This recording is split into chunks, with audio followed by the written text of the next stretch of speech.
Happy August, everyone. Welcome to Zeitgeist Vacation Edition.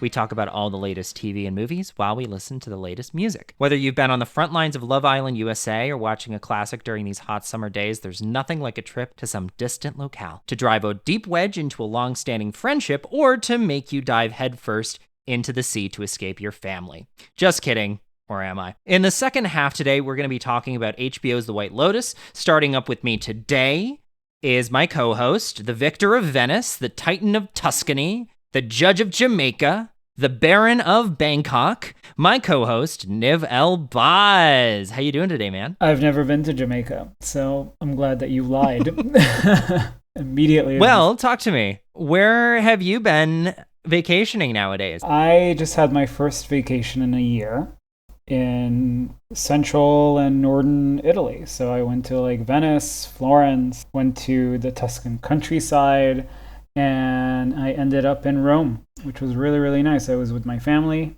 Also hadn't seen them in a year, like my sisters, my parents, my niece and nephew, my brother-in-law, all of which I missed very much and made the holiday that much more special. So yeah, I had a good time. That sounds like your vacation had very little drama going on. I mean, there was some drama. There's always some drama when it comes to family, right? And I feel like that's the nice thing about White Lotus, even though it's heightened melodrama, there is a core of truth to it. I actually related a bit to the family in this White Lotus season a little bit, especially because... You were related to the Ratliffs in some way? Probably not entirely. Not entirely. I would imagine that you and the Ratliffs have a lot of difference between each other. Yeah, but shades and tones, I'm to a much lesser, and I truly mean lesser degree. You guys don't love each other that way. Yeah. Now, before that, we're going to be talking about the Netflix show 4 Seasons. Niv, tell me about it. So we were planning a little peek behind the curtain. We were planning this episode, and we were thinking about doing a episode on the White Lotus, and you brought this to my attention as the new Tina Fey show. Now, what's unique about this show is that it's very different from Tina Fey's usual fare. Are you a 30 Rock fan? No, but I've seen some of her other stuff, like Mean Girls, Unbreakable Kimmy Schmidt. All of those ones I really like. But I'm not a huge fan of 30 Rock. Me neither, not too much. I don't necessarily always super gel with the style of Tina Fey humor, especially the 30 Rock style. I think that there are certain actors that she loves to work with continually that just don't really necessarily sit well with me in terms of funny. I think that's one tough thing about comedy, is that it is so subjective. And what's unique about these two shows is that they are more or less dramas with a little bit of comedy sprinkled in. Now, we're talking first about 4 Seasons, which is a show that debuted on Netflix a couple of months ago. It is getting some Emmy attention. And I think what's unique about it is much, much more serious of a Tina Fey show. Do you think that's more your bag? Yes and no. I feel like it still approaches some of that Tina Fey drama. I feel like a lot of her stuff, other than 30 Rock, but I would even say Kimmy Schmidt deals with really hardcore themes, and Mean Girls dealt with hardcore themes. When I say hardcore, I just mean real human themes, right, as opposed to something that's light and comedic. And I just feel like it's always under the guise of something light and comedic, because in Mean Girls it talks about just bullying and how harmful that can be and sort of that peer pressure, whereas Kimmy Schmidt is basically you're surviving in a world past a post-traumatic experience. And I feel like those two things, even though it is under the guise, once again, under something that's very light and very comic, there is something that is intensely human about it. And that's what I at least appreciate about Tina Fey's intention as a writer. She's very consistent in that. Yeah, it's true. And I think that does show the sign of a very mature writer, is the ability to be able to create that gravity underneath something that might otherwise be a little bit more lighthearted. The 4 Seasons is a reimagining of the 1981 Alan Alda movie of the same name. I believe they both are still streaming on Netflix. If they are not, it means that the 4 Seasons 1981 was recently taken off. I had my co-producer, Jalen, help me in this episode by touching that movie a little bit, so I have some idea of what might have changed from the early adaptation to the new show. The show was co-created by Tina Fey and Lang Fisher and Tracy Wigfeld. And it stars several SNL alums, several more new talents, some theater actors, and some really rock-solid comic actors in the form of Steve Carell and Carrie Kennedy Silver, who about 10 years ago were in some of the most popular TV shows on the planet and are now kind of sitting around for the most part. I mean, the interesting thing about Carell is that he moved into drama and then more or less stopped doing stuff for a very long time. And this is kind of his first major role in several years, which is really cool. Were you a Carell fan? I love Steve Carell. I think he's one of the best actors of at least our generation, and I mean more of that millennial generation, you know? I appreciate him in The Office. I mean, we've had constant conversations about the US Office and how I don't think it's the best show on earth, but I've always appreciated him specifically as an actor, and 40-Year-Old Virgin, and even Bruce Almighty, which went on for him to star in Evan Almighty, and those other early comedic roles. I really, really enjoyed him, and I really enjoy his more dramatic roles. I think he's actually a really great dramatic actor. And I really love the roles where he gets to combine that, like The Big Short. I think The Big Short is one of his best performances I've ever seen him in. Huge Steve Carell fan, big Coleman Domingo fan as well, who also stars in this, who we have a shared experience with Euphoria. Absolutely. And Will Forte, he's a very consistent comedic actor, all the way back to watching him in guest starring in How I Met Your Mother has always been a treat, because he is just a really good but underrated actor. I don't think he's in enough things. Forte is definitely underrated. My favorite performance of his is in a movie called Nebraska with Bob Odenkirk. I think it's a... Wow. Deep cut. Yeah, incredibly underrated movie. Really, really good. One of the best movies of that year. Those three are legends at this point. And I don't know why you said Steve Carell's not working. He has his own show. I think it's called Space Force on Netflix with John Malkovich. Didn't Space Force get canceled? I don't know, but it was there. It existed. And he just did a movie with, I think, Jesse Armstrong, the guy who did Succession. What's that movie called? Yeah, that just came out this year. One of his bigger roles in a number of years. But yeah, Space Force was kind of the thing that was keeping him running for a number of years, but it was the only thing really he was doing. And it was, I would say, a pretty minor show. It had a pretty solid, rock solid cast. But hey, I gotta be honest, that show kind of dropped like a lead balloon. I don't know anybody who saw it. I know it was kind of topical when the first season came out, but by the time the second season rolled around, it's just fascinating, because in what world is a show that literally stars Steve Carell and has John Malkovich in the lead cast drop like a lead balloon and nobody ever heard of it? I mean, it does have some of the best comic talent of our generation, and yet I could not name a single person who watched it. Yeah, me neither. I just remember seeing memes about it. I feel like that's the contribution it made. Sort of memeable or even reel-worthy sort of clips. But you're right. Sometimes even the best talent gets lost, but then they just reappear. That's how Hollywood works, for better and for worse. Well, as an actor, let's litigate the talent really quick, because I do think that the way in which the creators, including Faye, cast the show was really inspired. One of the three core groups in the show, obviously, so the show takes place within 4 seasons. It utilizes prominently the overture, the Vivaldi score, the 4 seasons, and it catalogs the lives of these people throughout the course of a year. So one couple is Tina Fey and Will Forte, both of whom are SNL alums. Fey was prominent during the 2000s as a writer, became a cast member after being a staff member for 3 years. She is best known for impersonating Sarah Palin in the 2008 election. She was also in Weekend Update, I think. She was, in fact. I believe she was writing for Weekend Update before she ended up being on it. Faye was on SNL from 1997 to 2006, starting as a cast member in, I believe, the year 2000. Forte was on SNL from 2002 to 2010, so they had a number of years where they were on the show together. Well, star of the show, Steve Carell of this show, Four Seasons, was not on Saturday Night Live. He actually did host the show several times throughout the years, including in 2005 when Faye and Forte were both on the show. Steve Carell at that time was headlining a show that I think you mentioned, and I agree, is an imperfect show, but something that is undeniably part of our shared cultural footprint. And in a way, I don't think the Four Seasons exists without it, which is The Office. The Office created this new style of comfort comedy, which in many ways has underlined everything we know now as prestige TV. When we're looking at the Emmy calendar coming through this summer, the Emmy nominations were recently released, and once again, The Bear has been nominated for a number of things in the comedy category, despite the fact that the show is undeniably more dramatic than it is comedic. Now, why would a show end up being more dramatic and yet end up in a comedy category? I think by and large, that is because of the wave of shows inspired by The Office, and similarly, its creator named Mike Schur. So, of course, we all know Mike Schur from The Office, but he also did Parks and Recreation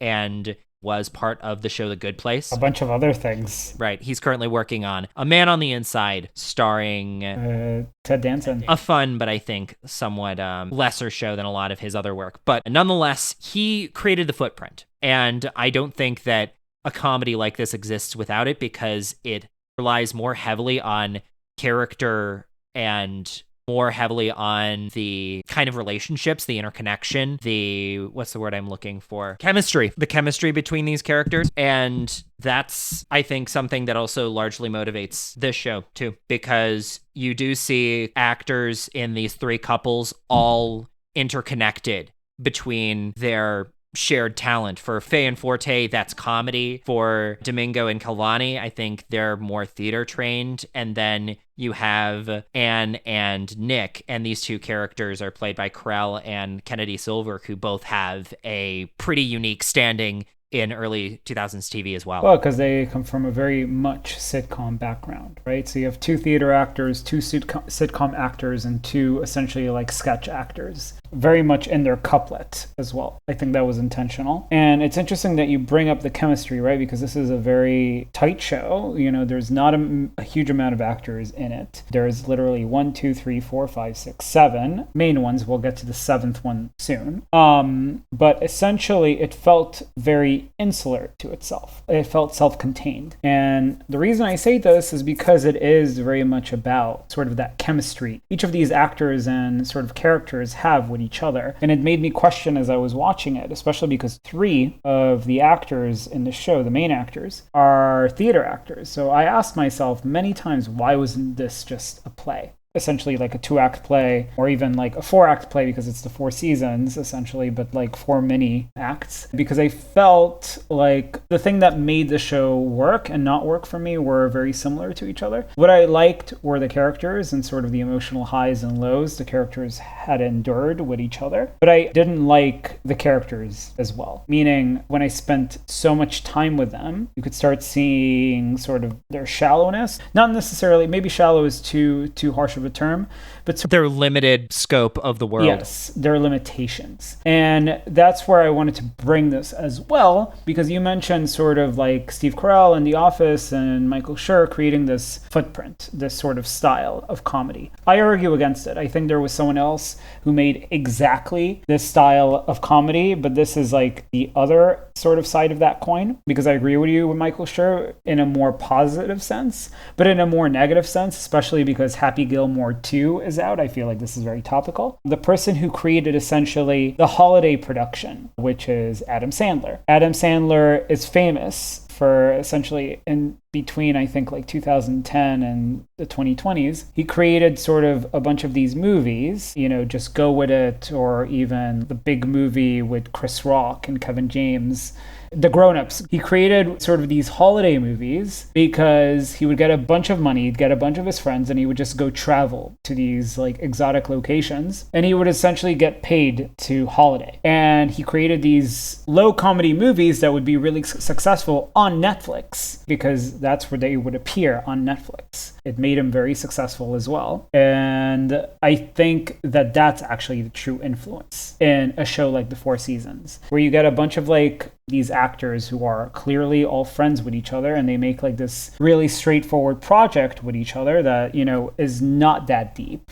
And that's very like light and comical and, you know, human in some ways, but in other ways still feels quite limited, as you said. And what ends up happening is, again, connecting it back to this word I used, shallow, there comes a shallowness with this kind of project, because you can see that the actors themselves are not being challenged because they're in these like really amazing locations and they're not talking about anything truly deep. Whereas, you know, White Lotus often does the opposite with these amazing locations. It actually like criticizes why they're even in those amazing locations in the first place. So again, watching it alongside White Lotus was wild. It was really wild, and that's why I wanted to bring this up. No, you make a great point. And you're identifying the two differentiating factors between these shows, which is that White Lotus is pretty high drama and Four Seasons is low stakes. And I'm not going to litigate the White Lotus part just yet. We can definitely do that in our second half. But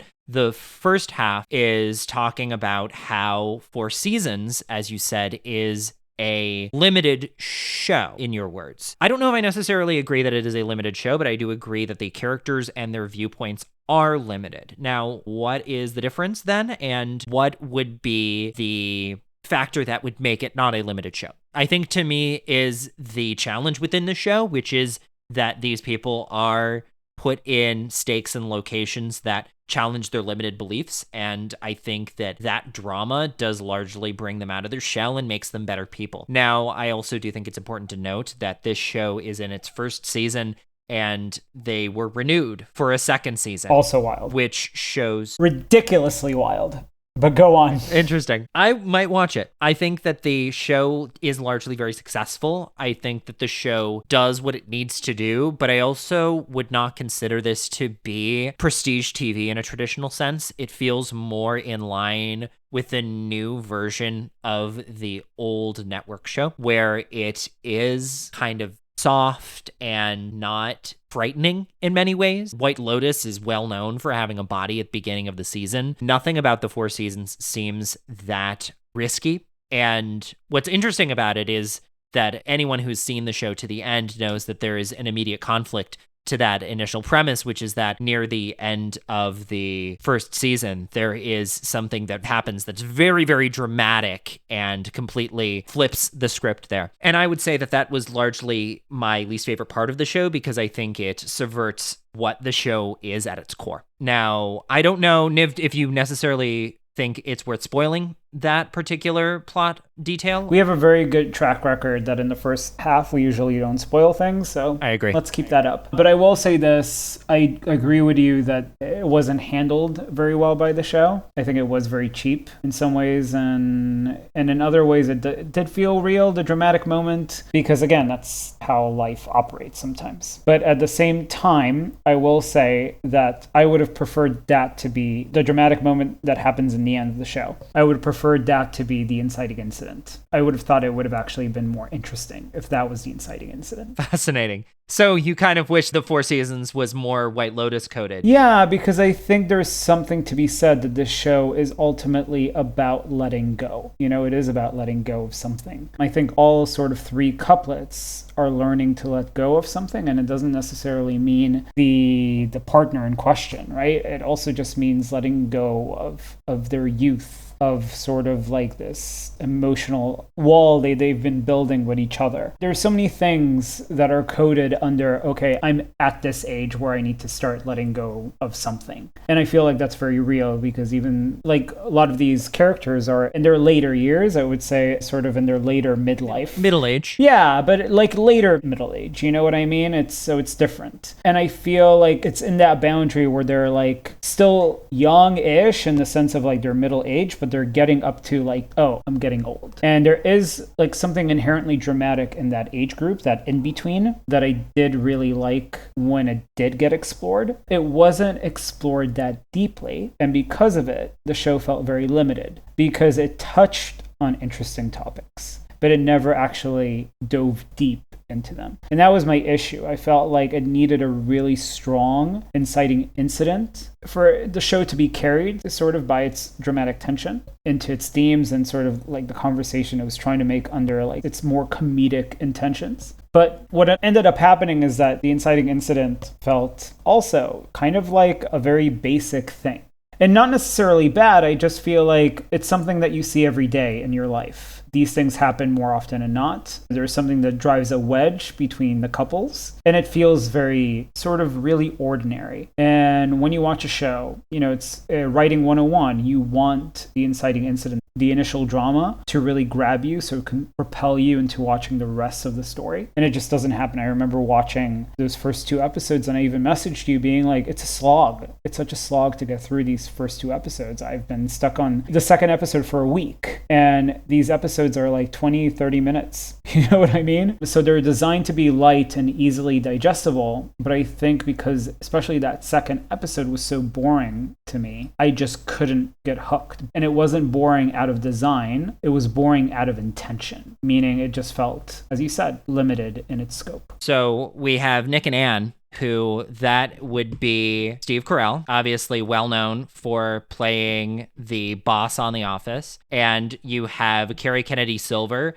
who is best known for her performance on Reno 911, where she was featured on every season of the show, including the 2020's revival on, do you know where Reno 911 came back? I want to say Paramount. No, sir. It came back on Quibi. Oh, wow. It was a Quibi original show, and it was... Rest in peace. You were right on the money because it originally did run on Comedy Central, which is owned by Paramount, and they ran a number of shows where she was featured throughout the years, but the Reno 911 show did debut on Quibi and eventually, I believe, moved to the Roku channel. But regardless, so Nick and Anne are the central couple in the first bit of the show, which I believe is springtime. And throughout springtime, we learn about Nick finding more passion away from his marriage than around it. And at the end of the second episode, it is revealed that both Nick is interested in leaving his marriage and his wife Anne has created a surprise 25th anniversary vow renewal ceremony, which leads to a very literal exemplification of their marriage blowing up. Nick believes that Anne is slightly unambitious in her later years. He believes that his life should be full of more ambition and verve. And he has built her this clay kiln, a kiln not made out of clay, but a kiln for clay, to be clear. And the kiln, while the vow renewal is going on, it bursts into flames, showing the literal exemplification of their marriage bursting into flames. Coming into the fold is the 7th character that you alluded to, Ginny. Ginny is played by a younger actress. I would consider her to be the ingenue of the show in many ways, despite the fact that she is, I believe, a year or 2 older than myself. What is this actress's name? Do you have that off the top of your head? Erica Henningsen. Do you know her from anything? Yeah, she was in like the musical, and I mean like the stage musical Mean Girls. She wasn't in the movie, but she was in the musical. She sort of like originated the role of Katie Heron on that stage show. Also, Tina Fey wrote that musical. So I'm guessing that's how they know of each other and how she sort of got this opportunity to star in this show. But from everything else, she is mainly a theater actress. That is what she is. The 4 seasons has been sort of like her first like main role on television. Her other one has been Girls 5 Eva, which is also produced. That's another Tina Fey show. That show was originally premiered on Peacock, where she has an overall deal with Universal. Ironically enough,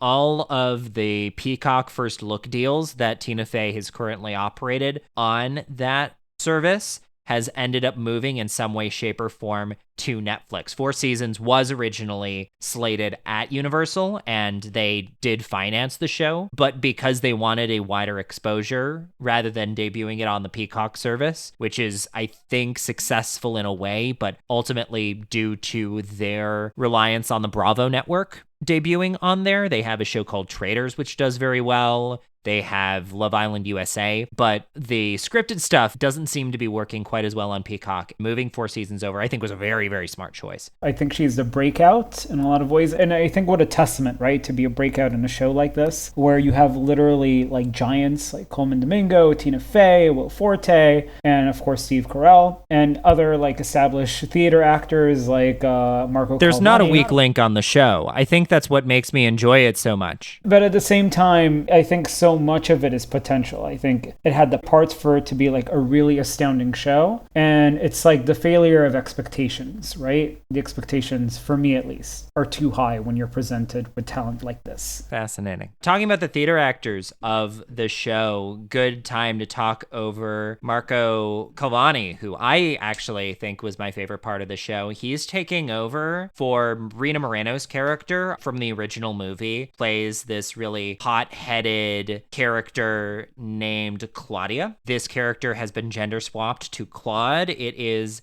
a gay character rather than a straight couple from the original 1981 movie. In a significant modernization, Claude is Danny's husband and an architect. Danny has concerns over his health. In the original movie, the health concerns, from what I gather, are more of a side area. I believe that the movie obviously truncates a lot of things. That sounds like maybe that would have been a positive for you, Niv. But it's nice to be able to see characters grow and develop. They are in an open relationship. That is a particular aspect of the show. And throughout the show, you do see Claude being somewhat protective over his husband. In many ways, it's the most love-filled relationship in the show because these characters are very clear and communicative, particularly Claude. And Danny acts as, I would say, more so the avoidant character in the show. And I think that that dynamic really works for me, especially when you have these two characters. But I think the word is really simple. The dynamic between these two characters is not overly dramatic. Claude is not even domineering like Kate in the other relationship, which we'll talk about in a second. He's also not disenfranchised like Nick, but he is a fiery and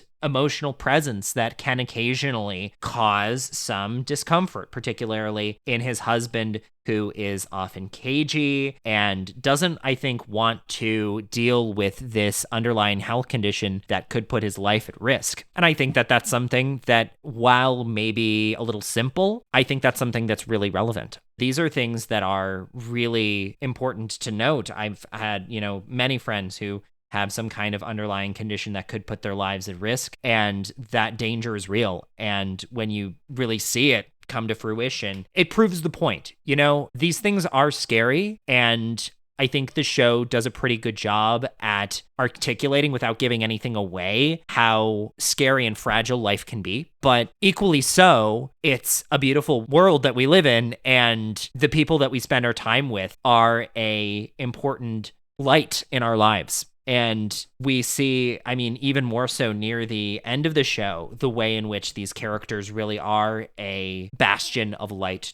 Even while sometimes they might have squabbles, never in the show do I feel like these characters are at danger of not having an affinity and love for each other. Even after Anne and Nick break up, Anne is still a very important part of the show because they're all friends and they're never not going to be friends. And I think that the character chemistry is the thing that cinches it for me. I think it's really interesting to our cultural zeitgeist when you connected Danny and Claude to anxious and avoidant attachment theory.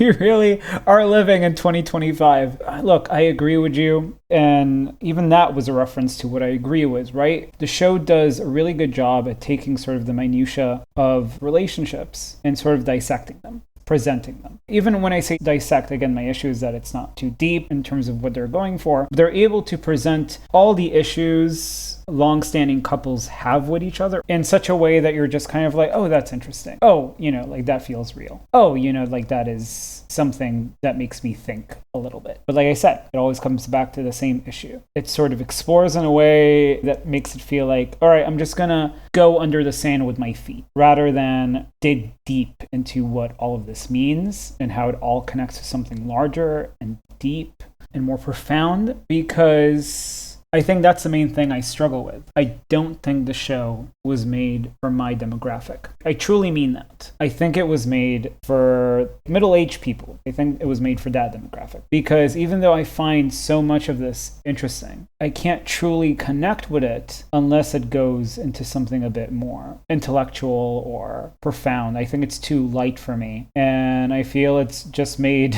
for like Midwestern moms. I don't think that's a wrong statement. I think that maybe you have a different view on what that kind of entertainment looks like and how valid it is for you personally. But I also do think that as someone who was born from a Midwestern mom who does no longer live in a suburb, but is still, I would say, suburban at heart. Not suburban. We lived in a small town. But I think it still stands that I grew up in a Midwestern household where this sort of daily life was much more realized. And I think maybe to someone more worldly like yourself, I can kind of understand why this might seem kind of trivial. Not necessarily trivial, but it feels like a massive disconnect. Again, I don't think it's a bad show at all. I just think, if we're using the word of the day here, I think it's limited. And I think it's limited with intention. It's limited on purpose. And I think that's my issue with it. There's so much potential to this show. It has like Emmy award-winning writers. It has Emmy award-winning actors and Oscar-nominated actors, right? Ultimately, they could have done a lot more with the show. I think what instead happened is that they went the more Adam Sandler route. And the Adam Sandler route, I have nothing against it. I think what Adam Sandler did is sort of ingenious. We watched a Sandman movie the last time you were here in LA. There is nothing wrong with the Sandman. There's nothing, he's a genius, but at the same time... Genius is a strong word. No, but he is. He is an incredibly intelligent cinematic entrepreneur. He was great in Uncut Gems. No, because... he knows what he's doing. That's he true. He knows that, like, he does the movies he wants to do, and he knows they're going to be a success, and he knows he can ask for an enormous amount of money, and what he does, and again, this is a testament to who he is, because he is, like, an objectively good person from every source out there. He just takes his friends, and he has a good time, makes a movie, and calls it a day. He gets paid for wherever he goes, and he gets paid extra for just doing the film. Like, just to make it clear, when Grown Ups came out, he bought every co-star of his, like, a Maserati or something. Every single one of them. He bought them a car. So there is something to be said that this is like a trend in Hollywood that is still happening today. That really well-known actors, or really powerful comedic actors specifically, do a project like this that's easy, simple, and gets a lot of funding, but it turns out to be just a holiday. And this is exactly what this is. Let me combat that with another buzzword. Are you ready to talk about weaponized incompetence? So in a lesser version of the show, I think you would see something that is more Sandler adjacent, right? When you are looking at a comic duo or trio or quadrudo, maybe a word, maybe not, that crew is going to, well, let's look at a recent film, Ricky Stenicki, which was, I think, a great comic movie of a old tradition created by a comic voice of a bygone era, wherein four guys pretend to have an imaginary friend into their adulthood in order to get out of major life events such as the birth of a child. So Ricky Stenicki is their out, right? And that showcases something that we have seen and has become part of our cultural lexicon, for better or for worse, and that's weaponized incompetence. So I'm going to read from Psychology Today, and I'm going to talk about how I think that this show details weaponized incompetence in a way that is in fact nuanced and actually gives credit to the men that might be considered incompetent when in fact they are not. And I'm talking about Will Forte's character here, which is the duo that we have not mentioned and I would like to talk about before we move on to the meteor second half here. Weaponized incompetence is, from Psychology Today, also considered strategic incompetence, which is when someone knowingly or unknowingly, usually unknowingly, just demonstrates an inability to perform or master certain tasks, thereby leading others to take on more work. This often occurs in, I'm speaking now here, in domestic settings where you have a partner, usually a woman, who is doing the laundry and the man will do something that is uncouth in that particular domain. So imagine the dad putting the tighty-whities in with the colors and the tighty-whities turn bright red. This would be an example of weaponized incompetence. This is something that wouldn't be abnormal if you had your 10-year-old or 12 or 13-year-old child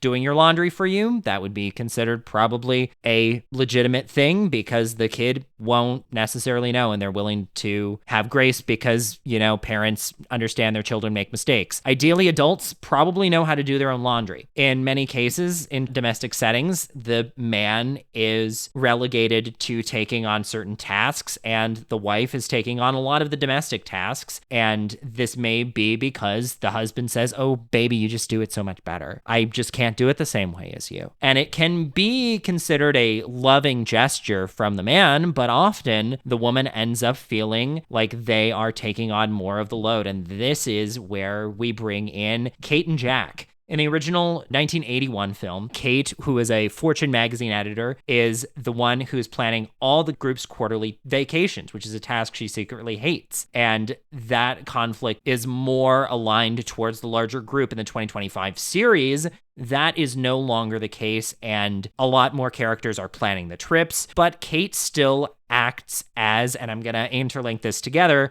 the anxious avoidant character. I would say her husband, Jack, is much more of a down-the-middle kind of guy. He is, I would say, relatively emotionally intelligent.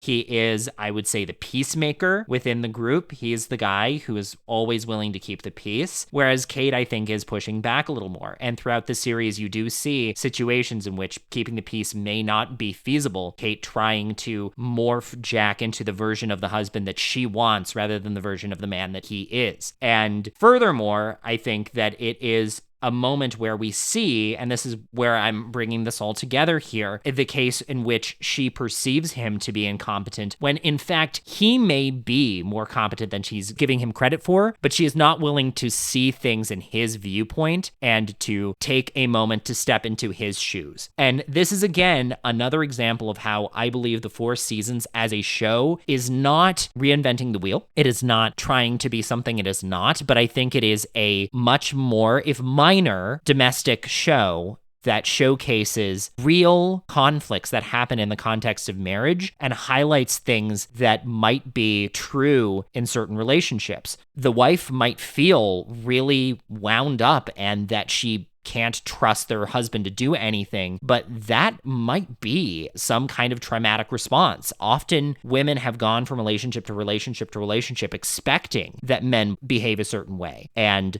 flag certain traits as incompetence. But in reality, us guys can do stuff. Us guys are willing to do stuff, and we're willing to take on tasks. But occasionally, the reach becomes so narrow that you aren't able to really be able to explore these ventures and make honest mistakes versus making things that are truly incompetence, which I think speaks true to life. I mean, to a degree, I've been single for so long now, so I don't know anymore. Look, I will say that relationships, it doesn't matter if it's like male with female, male with male, female with female. It doesn't matter. Relationships are relationships. It doesn't even matter if it's friendship or romantic, because even that's a relationship. It's just about how much you invest and how much you are secure in it. Going back to like the whole like avoidant, anxious attachment theory that has dominated our psychological zeitgeist in 2025. There is a third one, which is secure, right? And that's sort of this one that everybody strives to be, a secure attachment. And I think that when you are in a stable relationship with one another, it ebbs and flows. There are periods where you are stable, but then you revert to being your previous attachment, whether it be anxious or avoidant. Maybe sometimes you even switch. I don't know. Haven't delved too deeply into it, even though I can confirm that I myself am an anxious attachment usually. Shout out, knowing thyself. But the point I'm trying to make, and it's very simple, right? Ultimately, any relationship is about you investing in something, you working on something, you stabilizing something, because you're just building and building and building and building and building, and it takes two people to build it. That's why I said that friendships and romantic relationships are very similar. In fact, the best romantic relationships are where your base is just a friendship, and that's sort of your cake. The cake is the friendship. The icing is the romantic stuff. It's just the topping. It's the thing you add. And I think that what this show really does well, it connects to exactly what you're speaking to. At the core, the 6 people, the 3 couplets, are friends. They're all sort of in this relationship with each other. It's not the healthiest relationship by any means, right? Because they're traveling together, they're in each other's lives to a degree where they feel like they're all in this quasi-romantic relationship with each other. And a big part of the conflict is when that 7th person comes in. All of a sudden, the equilibrium has been thrown off by Erica Henningsen's character of Jenny. Because all of a sudden, she comes in, she's younger, she doesn't connect with them very well, and they're just kind of like, this doesn't fit. But it has to fit because we love Nick. Again, it's a relationship they have built, they have invested in, and in a relation, they're just kind of like, all right, we have to let this new person in because we can't lose Nick. We've invested too much. We've done too much. We've established too much. And I like that because, again, it connects to something very real, that when you invest so much into a relationship, any kind of relationship, it's really hard to let it go. Sometimes, if not often, it's often necessary to let go of something. That is a great way to end our conversation on Netflix's The Four Seasons, which has been renewed for a season 2, and all episodes are currently available to stream on the Netflix streaming service. If you have not watched White Lotus Season 3, this is your first and hopefully only spoiler warning. We are going to be talking spoilers in the second half about the White Lotus Season 3, which is currently streaming on the site now known as HBO Max, hopefully permanently. And we are going to take a quick break and listen to some music, and then we're going to come back and we're talking The White Lotus. Stay tuned.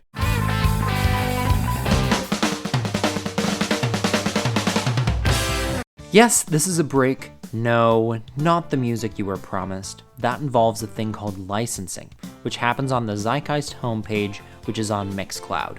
I personally curate the music for every single episode. It's easy to start the episode in this exact spot and pick up where you left off. If not, no worries. Let's just pretend you were listening.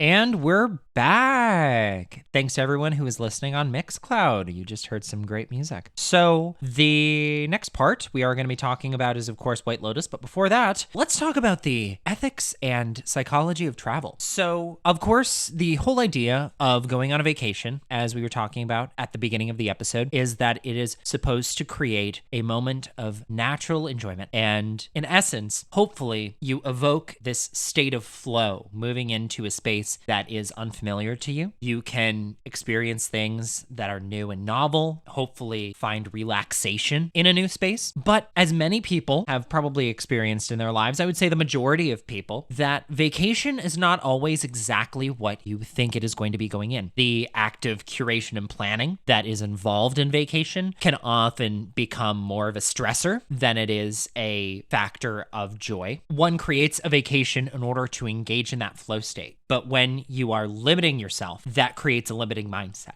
So when you are locked into obligation alongside a family or a group of people, you are then in a state of core paradox where you are trying to create a situation and hyper curate a situation in which you are able to be in the moment and enjoy things, but everything around that situation, including now our smartphones, are doing the very thing that we are trying to escape when we travel. So that is, I think, one of the driving and motivating forces for programs like The Four Seasons and White Lotus. We are in a space as a society now, particularly when you get into the upper and lower upper class, where you are looking to optimize yourself in your work life, and that optimization mindset can then move into the world of vacation. So, Niv, when you are going on a vacation, do you like to do a lot of planning, or do you like to live in the moment? I usually like to do a lot of planning because I realize that when I visit a place, I want to respect sort of its history and try to go to places that would offer me unique experience that I would enjoy. Because again, I always realize my time is limited when I travel. So that's why I try to plan ahead.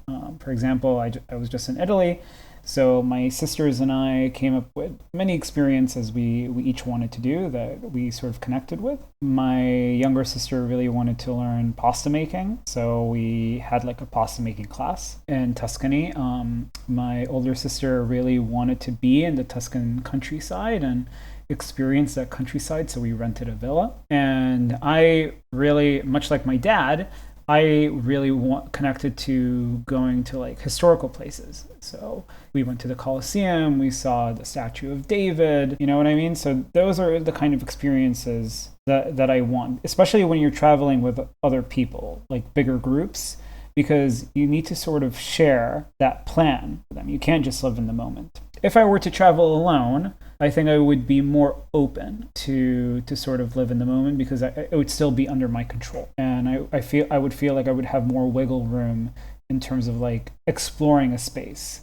But when I'm around other people and I need to share sort of that exploration of that space, then I feel like you have to plan it. Exactly. You have to create a sense of balance within the community in which you are in. And it sounds like, Niv, you guys created that balance really successfully. Every person in your group found something that they personally enjoy, and they brought that to the vacation. And so every single person was able to experience something different, but you guys were all able to find a level of enjoyment within that. Do you feel like every act that you guys did was successful in that regard? Did everybody get the thing out of it that they wanted to? For the most part, I feel like there was some resistance to certain things. Like my younger sister really didn't enjoy going to the historical places. She thought it was boring.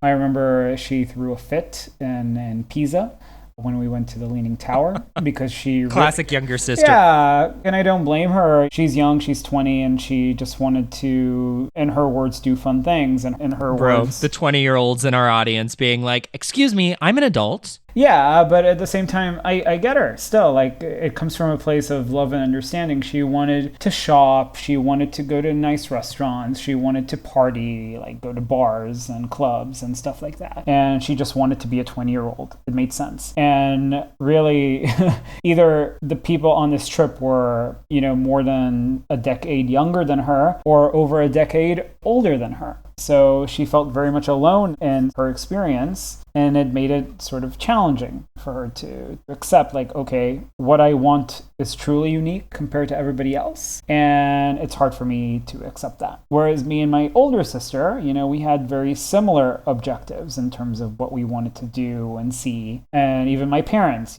For me, like, I can be such a big stickler with shopping. I really hate when you're on vacation and then you go shopping for like clothes or other things, because I'm just kind of like, I always have this question of why.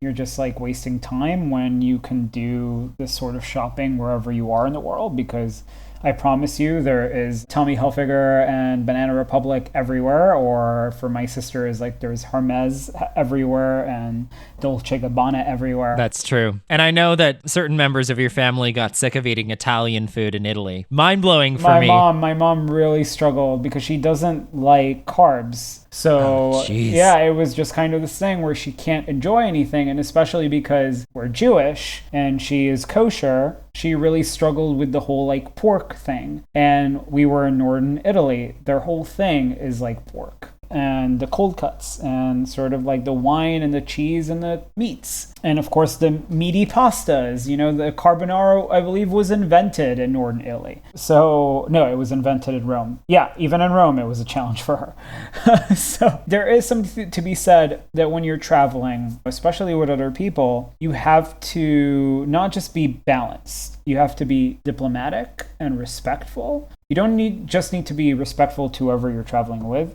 You also need to be respectful towards the space you're in. Like, I remember there were a bunch of times we were in museums and I felt we were being a little disrespectful. And it wasn't because of anyone. I don't think it was anyone's fault. I think because we were traveling with my niece and nephew, we only saw like the important pieces of art, and then we would dip because it was also like 38 degrees. It was something crazy in Florence. And I remember just thinking to myself, like, next time I'm here, I'm going to do this right. That's what I kept saying to myself. And it came from like a place deep inside me where I was just kind of like, I really just want to re-experience this, to really respect this space. And there was another thing, which was me and my parents went to a Michelin star restaurant. One of the few times I've ever gone to a Michelin star restaurant in my life. We went to this island off of Venice, and my parents just didn't connect with it. They just didn't vibe with it. And I didn't vibe with it really either. But I at least was like, all right, I'm in this experience. I chose this experience. I was interested in this experience. So I'm going to give it the benefit it deserves. I'm just going to enjoy myself. I'm going to be interested, because when you go to a Michelin star restaurant, what ends up happening is that they take you through the entire menu. They tell you the story. If you watch the movie The Menu, it feels like that. It's very accurate. That was the world that you were in. I mean, every Michelin restaurant can be a little bit different because there are some smaller end Michelin restaurants, but the sort of, uppercase Michelin restaurants are often in that line. They're in exotic locales, maybe tucked away. They have a garden that you can explore. It was to a T. I watched the menu 2 weeks ago for the first time, and I was like shocked how parallel those experiences were, just minus the murder. You know what I mean?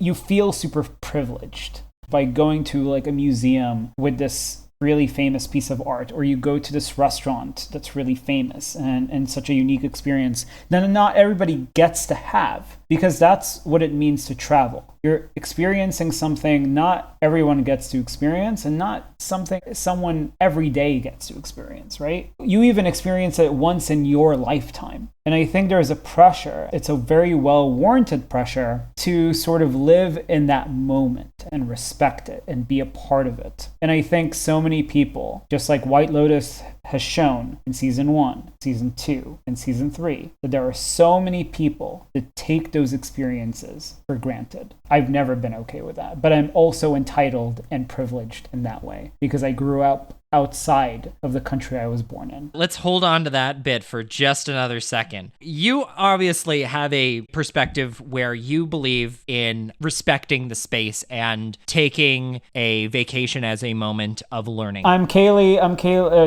Spaney. That's not the actress. Sarah Hook. Kaylee Spaney. They look similar. They do look similar. Kaylee Spaney is a actress that played Priscilla in the episode we did last year. You guys can check that episode out. But yeah, great actress. Both great actresses. I'm Sarah Catherine Hook.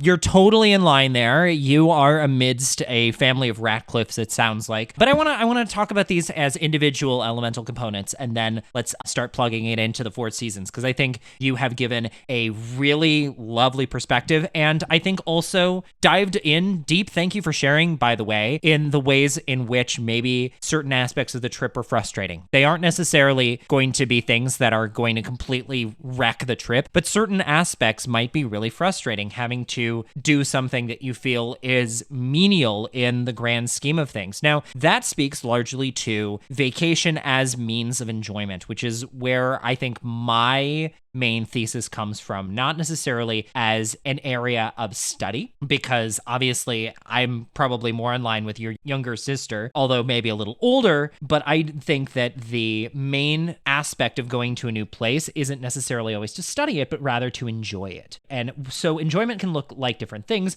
Maybe to you, in fact, study is the enjoyment. And it is 100%. Awesome. So to enjoy oneself, you are immersing yourself in the space, and that will create what I was talking about earlier, that flow state. So vacation allows you to atomize the idea of enjoyment into a specific space, and it is a scientifically fluid way to concretely measure or perceive that enjoyment, right? It is a petri dish to create fun, which is something that is unscientific and unexplorable. But because it is that unique space where you're in a maximize fun territory, that is ideally the situation where your fun levels would be the highest. So it also creates a forced confrontation of the self, because you are no longer in an area in which you are yourself, being a new space. That gives you a North Star to be able to explore the you-ness of you. And depending on who you are, that might actually be a huge problem.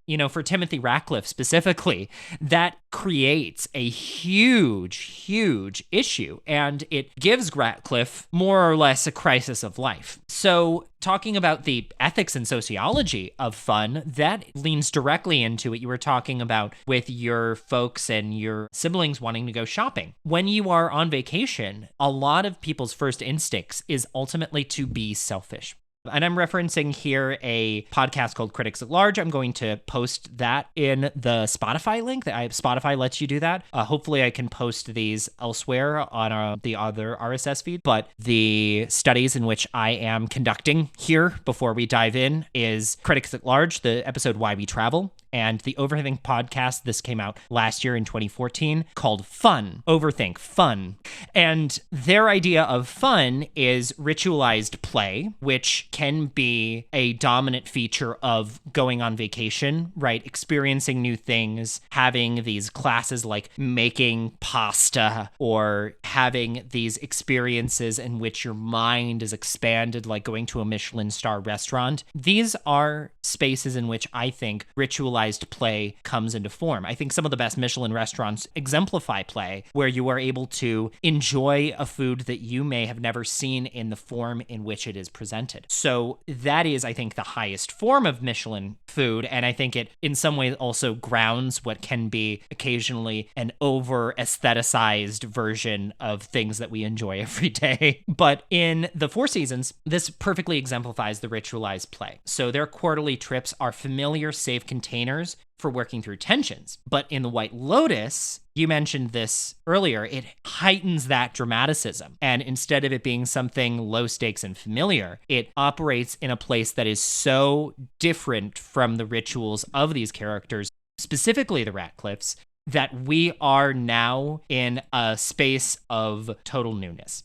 How does it look like to be selfish in a group? Obviously, that's going to create a lot of conflict. That's why I think White Lotus is such a great place to start when it comes to finding character conflict, because instantly these characters are primarily in a space where they are encouraged to be self-motivated. But equally so, they are in an environment that traps them in social groups, in cliques, and that automatically creates this immediate divide of the self. And that is one of the major aspects of White Lotus as a whole. So I also want to talk largely, before we dive into the show, and let's talk about Thailand, use that big word, Thailand, which is where you grew up, and that is the setting of this White Lotus season. This is also for our audience out there why we wanted to do White Lotus season 3 and not 2 or 1. I think I'm very happy we waited to do this Thai season. And as soon as we learned that this was going to be set in Thailand, I think that you and I both clicked the go button, because this is something that is, I think, incredibly personal to you. And I am very interested and maybe even a little concerned about what you thought about this season, specifically in its Thai representation. Because I think that the show did a great job in seasons 1 and 2 of portraying the local culture. So, Niv, we are talking about Thailand.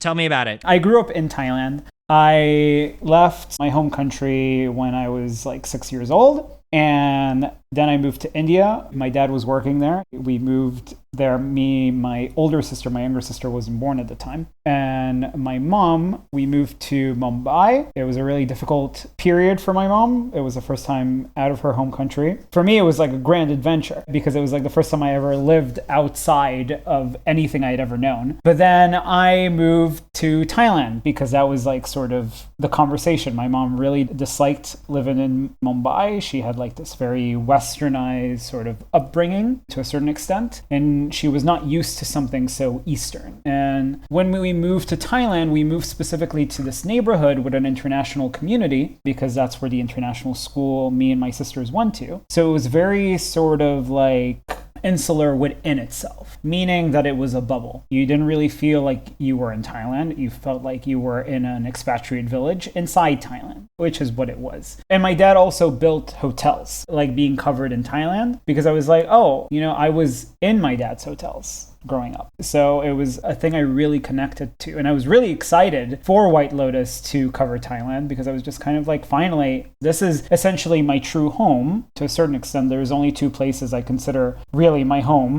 which is like Nonthaburi, Thailand, which is a city just outside of Bangkok where I grew up. I lived there for 12 years. And Chicago, where I did my bachelor's and master's and I met you. Those are two periods of my life that I consider the most important to me. So having Thailand be a massive point of conversation, not only through White Lotus, but in the world. I mean, like, even especially now, there's a war going on with Cambodia right now, which is crazy. But the point I'm trying to make is that there was high expectations because I so much connected to this. Well, thank you for sharing that as well. So initially, this show did not originally want to use Thailand as a space. The theme of mindfulness, I think, was added in it's not an omnipotent force in the show in the way that I think a lot of other, particularly Hawaii in season 1, feels somewhat omnipotent to the show. In seasons 2 and 3, we are transported to different locales, and I think the characters are interacting in these spaces in interesting and novel ways, but you aren't really seeing the same connection to it. And I think it is important to note that Mike White spends a lot of his time outside of the show in Hawaii, and I think writing about Hawaii really signals a writing what you know. And the farther and farther Mike White gets through this show, I think I personally am starting to see him start to stretch the bounds of his own knowledge and experience. Mike White's initial interest was actually Japan, and that is the location that I think he probably most wanted, but it also wasn't super feasible for him as time moved on. There aren't a lot of tax incentives going on in Japan, and he ended up getting sick and contracted bronchitis while in Thailand, and he was revived, and that was the ultimate inspiration for this season. But there were other places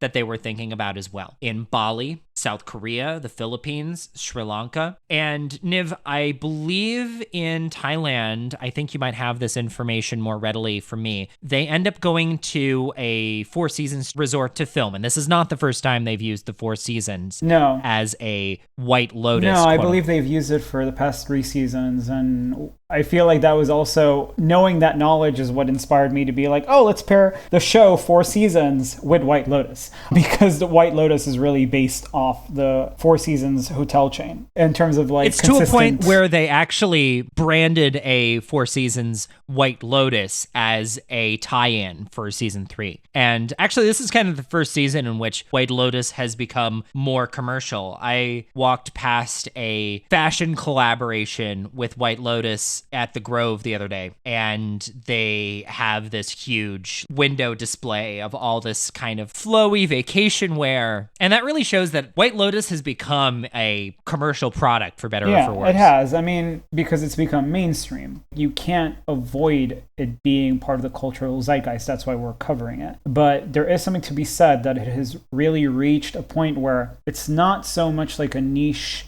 HBO show anymore. It's one of the core standing shows on television right now, similar to how, Ted Lasso was, or Succession, because people are talking about it. It's like a water cooler show. And what I mean by water cooler, it just means like people come up to each other and they're like, oh, did you watch the most recent episode of White Lotus? Wasn't it crazy? Wasn't it insane? Oh, what's going to happen next time? Because it's also what happened to me. And I think it especially happened to me because a lot of my friends are from where? They're from Thailand. They grew up with me there. So we had a lot of opinions and a lot of thoughts week by week about sort of what we were watching. Some of it was good and some of it was not so good. Let's talk about the good and not so good parts. We should start with Thailand as the first character that we talk about. So the function of the Thai DNA within the context of the show is a retreat in which everyone leaves their cell phones at the door and and they are scheduled with a certified practitioner to achieve a more mindful life. So that means meditation, that's going to mean other things, but I think mainly the things that we focus on are meditation. And ironically, a lot of the show versus maybe some other things in previous seasons actually does not have any of our characters broadly doing these structured activities that we saw in seasons 1 and 2. The structured activities are much, much, much more of a side effect, and the characters that they do interact with from the resort immediately become, in the example of the 3 girls, they were called the Fancies on the Ringer's Prestige TV podcast network where they were doing the recaps. They called them the Fancies. And that crew was the Leslie Bibb, Carrie Coon, Michelle Monaghan trio. So the girls. And they just co-opt this whole system to become what they personally want. Their personal drive isn't to come in and calm the mind and settle the body, to become a better and less ego-driven person, but to rather expand their egos and to interact with this space as tourists rather than, as you mentioned, people who respect the culture. The first season of White Lotus really made it a point to dissect the ways in which we as tourists are strangers in a strange land. And I'm curious whether you believe that the third season is attempting to subvert these expectations of what Thailand might be, or whether it is playing into tropes that maybe you've witnessed in the past. I think it's playing into tropes in some ways. I think for me, I wish I could speak more to this, but I felt like there was a disconnect between season 1, season 2, and season 3 for me. My favorite season was season 2 in Italy. And I think because it actually talked about the relationship between the natives of Italy, like the people who are actually from Italy, to the guests. I really enjoyed that, and sort of like how Italy is this very picturesque old world, like European country that also similarly you go there to sort of retrace your history, whatever that may be. And in season 1, like it just talked about how Hawaii has become sort of this theme park for Americans, which I also really connected to. But again, that's me as an outsider. I connected to those things because I was just kind of like, okay, it talks about something very deeply here, and I enjoyed that.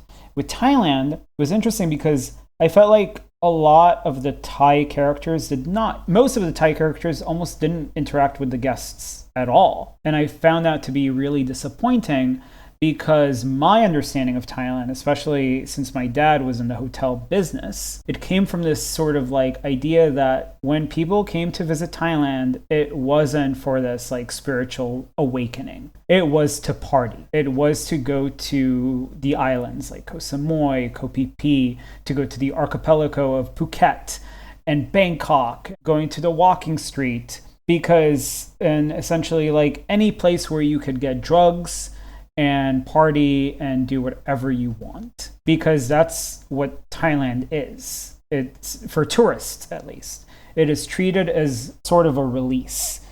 And to some extent, I like appreciate the spiritual like theme that's happening in White Lotus. Like I did appreciate it because it is sort of a form of release. It's actually a far more better dramatic release in terms of what the story was trying to tell. It told the story with a very strong intention. In fact, a lot of that inspiration came from Mike White visiting, like, I don't know if it was specifically Japan or Thailand, but he had bronchitis and they had to give him like a steroid to sort of like save him. And he started hallucinating, and he had this idea like spurned from that moment, like born from that moment, where he was like, what if like Westerners came to Thailand just to have like a spiritual awakening? Because he had a spiritual awakening essentially from that experience, or a spiritual revival. And again, that part is interesting, but I feel like there is a massive disconnect, and this is the part I didn't appreciate,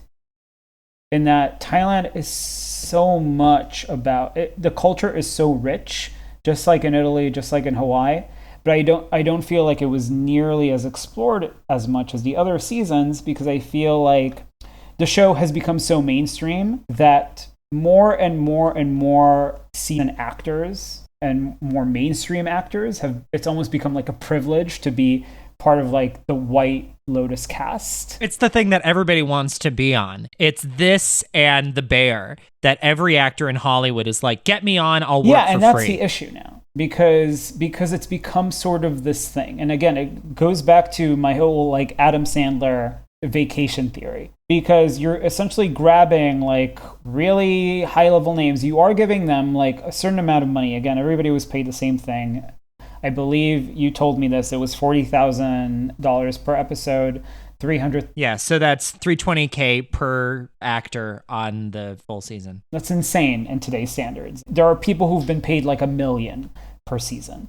And, it speaks to such a testament of Mike White's talent that it's a privilege now to work on White Lotus.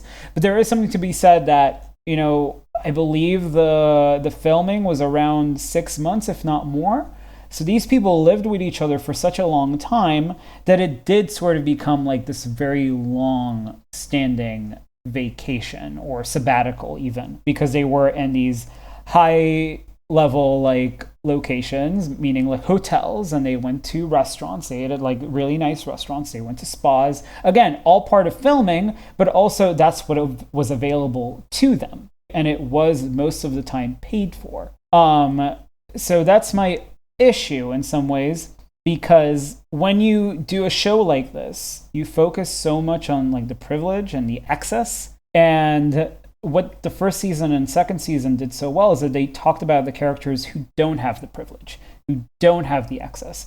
And they talked about it in such a smart way that wasn't really done before, which is they put focus on the actual natives who don't actually get to experience the privileges and the experiences that their own countries provide to tourists. And that is what I connected with, because I grew up as a privileged, entitled person in a country that wasn't my own. My dad built hotels, and I was constantly privileged in that way, where I would get the best experience whenever I'd go to his hotel. Like I would have Thai people, they were catering to me because one, that was their job, but two, I was entitled. I had the privilege. Watching, season 1 and season 2 of White Lotus, it really served as a reflection to myself, being like, I went through this experience and it doesn't make me feel nice. In a good way, it made me be reflective. And that's why I really waited and really hoped a season in Thailand would happen so it could show a similar thing. And when it didn't just disappoint me on like a creative level. It disappointed me on an emotional level, because it was just kind of like this show sort of opened up something to me that I never really had the maturity to see back then, that specific type of privilege. And unfortunately, the show has become too mainstream and in a lot of ways has become privileged itself. I really want to hone in on this. I feel like White Lotus as a show has become entitled and privileged in its own way, that I feel like the thing that made it work and made it so powerful to begin with has sort of been dulled. They can't cut the ties of what is inherent in the show's DNA. Exactly that. That's an interesting point of contention. Although a difficult thing to be able to materially prove. That's a tough thing to rebuff, because I think that my broad take would be agreement. I don't think there's any reason for me to disagree with that. It certainly seems as if Mike White is leaning more towards the privileged white characters, but I do think it is important to speak to that agreement, that the characters that are largely connecting to these main plots that do work at the resort are white. There are a lot of white characters on the show. Yeah, a lot. That work at the resort. The maitre d' that we all know is kind of now a White Lotus staple character. That maitre d' is a white man. The only non-American character that comes in contact with an American character would be Belinda and Pornchai, where Natasha Rothwell's character returns for season 3 after being the spa manager in season 1, and she is coming to Thailand to do some work there, but she's also having a little bit of a vacation, and she has a relationship with Pornchai. Am I saying his name correctly, yeah. Pornchai? Pornchai is correct, but also the owner of that specific White Lotus is Sri Tala Hollinger, played by Lek Patravadi. It's something to be said that even when it shows a character who's Thai, who's in a position of power, she's the owner of that specific White Lotus. It also is interesting that even though she is powerful, she is like a famed actress in her backstory. she's also specifically married to a white person, which is a very classic Thai thing. Like a lot of rich Thai people marry white people, like it is like a stereotype in Thailand. But I also find it interesting because it's also such a trope. And the Thai characters are in a lot of ways isolated, but also when they are connected to the story, they are connected in a way that is just kind of like they can't stand on their own merit, like in the previous seasons. It's true. And I think that's largely because they are relegated not to main or even secondary characters, but kind of tertiary. The character that you just referenced, who was this famed actress who becomes the head of the resort, her last name is Hollinger, like her husband, and her first name is Sritala, is that correct? Yeah, Sritala. So she is secondary because her husband ultimately is the target to Walton Goggins' character, Rick, who comes to this resort for a very specific reason, which is to kill a specific person. And he comes alongside his doting British girlfriend, Chelsea, played by Amy Lou Wood. And it's interesting to see the ways in which this show is operating, because you are seeing a lot of actors placed here who you can tell are a specific vision of Mike White. Mike White particularly advocated for Amy Lou Wood as Chelsea. She is, I would say, kind of a huge breakout on this show. She played a major character on the show Sex Education, but has largely been unknown. She's not been in a whole ton of stuff. Walton Goggins, on the other hand, is a well-established character, long-known TV actor who's been in the prestige world since before prestige TV came into parlance. He was on The Righteous Gemstones as a lead. He was on Justified as a lead. I know him as a regular actor in Tarantino, where he usually plays someone very racist. And Goggins and Lou Wood together are a huge, I think, charismatic and, dare I say it, cute couple on the show. But they also are indicative of a different mindset. They're not coming to the White Lotus for anything. I mean, but she does. In particular, I am kind of also interested in the fact that they are operating in a space that you thought was much more obvious, which is that Rick ends up going to Bangkok and partying with his friend Frank, who is stuntcast, played by Sam Rockwell. Stuntcast. I mean, that role was originally made for Woody Harrelson, so it was always supposed to be like this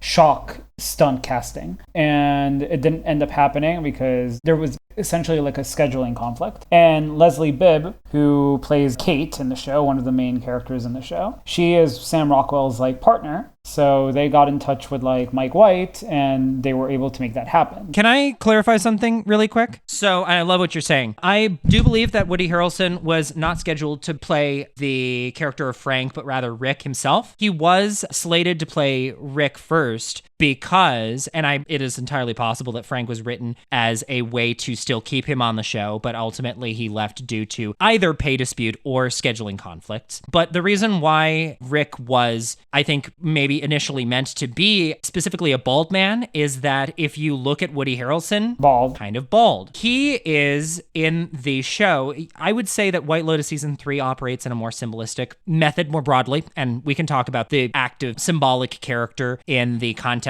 of all of these identities throughout the show, but the symbol of Rick is paralleled in the show by the symbol of Gary. Gary is bald, and Gary, we all know him as... played by John Grease. Yes, famed John Grease from Napoleon Dynamite. John Grease, we all recognize him in previous seasons as the character of Greg. Yes, indeed, Greg and Gary are the very same person. So the initial concept for the show was that there were two bald men who have these younger girlfriends and they are kind of at odds with each other. So that was the initial premise. And of course, Woody Harrelson left and Goggins came in, and Goggins doesn't really fit the part, but he's not totally unlike the part either. Yeah, and I mean, he is, Walton Goggins is balding, and he's a fantastic actor, as many of these other cast members are. So moving from the Goggins and Rick and Chelsea crew, I guess it would be a good enough time to, we've touched on Belinda, we've touched on Greg Gary. There is also the character of the girlfriend, who is an actress that I am not as familiar with, named Charlotte LeBon, who she plays Greg's girlfriend. I think she does a great job on the show. There are a lot of worldly actors on the show, not just Thai actors, not just American actors, but people from kind kind of all across the globe. It seems like in this season, we are getting, I think, a little bit of a broader conceit. There have been a lot of reports about deleted scenes on the show, and I think it's very clear on the final product that that is the case. Yeah. So, especially in that last episode, which I have major issues with. Putting a pin in that. Let's lead that up here. So the Ratliff family, perhaps the crew of people that got the weirdest and shortest shrift in those final episodes, starting with Timothy Ratliff, who plays the patriarch. So I think this was an area of discussion when we were talking earlier about your family's experience where you felt a little bit of a connection. So you considered yourself to be the Piper Ratcliffe, who is the middle child. That's what I was going to say. Niv, are you a middle child? I am a middle child, and it's funny because it's parallel, not just in that I'm the middle child, but I am the only son of like 3 children, and I have an older sister and a younger sister. Piper is the only daughter, and she has an older brother and a younger brother. And like, again, you know, these people are quite wealthy. They're theoretically the most wealthy people visiting the resort at that time, at least in the beginning. So I really, really related to that. I really connected with that because my dad reminds me of Jason Isaacs. Like, I actually felt like in a different, weirder world, the Ratliff family were an exaggerated version of my family. I really hope. Hey, from what I know about your father, he is a lovely, kind person. He is a lovely, kind person. The way in which I am going to be speaking about Timothy Ratcliffe is anything but. Yeah, but that's what I mean. Ratliff. I just felt like they were dark mirrors. Not even that. I feel like a dark mirror indeed. Yeah. A version of him that could have been, right? Not even that. Like if you Timothy Ratliff is a white collar criminal. Yeah, because that's what I mean. If you take like the worst and most specific and most like exaggerated part that becomes like so dramatic and unreal in certain ways. Like, essentially, I want to put it this way that you would appreciate. The Ratliffs are expressionist versions of my family. They're like the super heightened versions of my family. I think there is a delicate spectrum in which we dive into therapy here. And I'm gonna stop it right there. But Timothy Ratliff, you know, maybe some Freudian therapy. No, I'll put it this way. My dad is a businessman. I'll put it this way. My dad is a businessman. I'm not leaving this alone because this is funny. My dad is a businessman. Ratliff is a businessman. And clearly the patriarch, moneymaker of the family. My mom is also, she's quite spiritual, but in a way that disconnects from the rest of her family. She's really into like numerology. She's really into things that are more connected to religion, but in a way that is very traditional to her worldview. She doesn't connect to sort of like cultures that are outside of her own in some ways, or very much different from her own. I think she has a really difficult time really, really diving into and understanding something that is beyond her understanding. And that's not a slight against my mom. It's just something she didn't grow up with. She likes to hang by the pool. That's a great way to experience life. She likes to be in her comfortable spaces. You know, my older sister, I think she is very, very, she's a go-getter. Like, I think she is very, very driven. And I think like she sometimes feels like, you know, so much of the responsibility is placed on her a lot of the time, especially in our family dynamic. She organizes everything. Like, my parents just leave a lot of that responsibility on her because they just trust her. But that's a lot of pressure. And I think in Patrick Schwarzenegger's like character of Saxon, I feel like that is actually his most noble trait. Ironically, like my sister Natalie really connected with Saxon. She really liked his character. She really liked Patrick's performance. And I thought to myself, it's really interesting because you're both the oldest child. And in a lot of ways, she actually found him to be a very tragic character. And I always found that fascinating because I really disliked him. I thought he was the most over-the-top character in the show. And it's interesting with Sam Nivola's character of Lachlan because he's very different from my younger sister. Lachlan is a very quiet person and he's very reserved. He's very closed off. My sister is not. She's very vocal. She's very confident. But there is something to be said that Noi can get peer pressured. There is that sense that even though she is very confident, she is the kind of person when push comes to shove, she feels like she gets shoved. And I feel like that's such a younger sibling syndrome to have. And that's what I mean when I say, like, oh, these are exaggerated versions of my family because we follow the same basic, and I really mean this, the basic family dynamic. Where as the middle child, Sarah Catherine Hook, Piper, she's there for a similar reason that I stated. Like, she's there because she's interested in the culture. She's trying to experience the experience. Much like Amy Lou Wood's character of the girlfriend. They're there for the right reasons. They're in Thailand not to party, not to get drunk, at least not initially. Yeah, at least not initially. But to be able to explore the place in a valid and... I think you've actually nailed exactly the core drama within each of the characters by comparing them to your family. So thank you for that. You're welcome. And I think by that explanation, it also gives me a better idea of what you mean by the dark shadow of your family. Because truly, I do believe that you have a wonderful and great family, and this actually completely aligns with that, because ultimately you're talking about a motivating factor of what makes a person, which is fundamentally different from how that is expressed, right? So Timothy Ratliff and his son Saxon are both driven people. And so I'm sure with your older sister, you see that level of drive mirrored from the patriarch, your father. Yes. And the patriarch of this family does obviously set a very clear and important precedent, which is that he is someone who is selfish, but not cruel, and greedy, but fundamentally good-hearted. Because he's the breadwinner. Your father are all of those positive things, and I would say very little of those negative things. Yeah. But that being said,